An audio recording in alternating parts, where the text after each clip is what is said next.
tena anatupenda sote. Atakushika kwa mkono wake wa kuume, atakutia nguvu. Simama na usonge mbele, Mungu yu pamoja nawe. Umewahi jiuliza katika maisha yako kuwa wewe ni nani? Alikuumba kwa mfano tena na kwa sura yake, kwamba wewe ni wake. Usijefika mahali na kukatizwa tamaa na kumuona hawezi.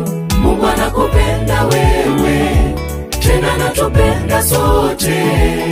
Atakushika kwa mkono wake wa kuume, atakutia nguvu.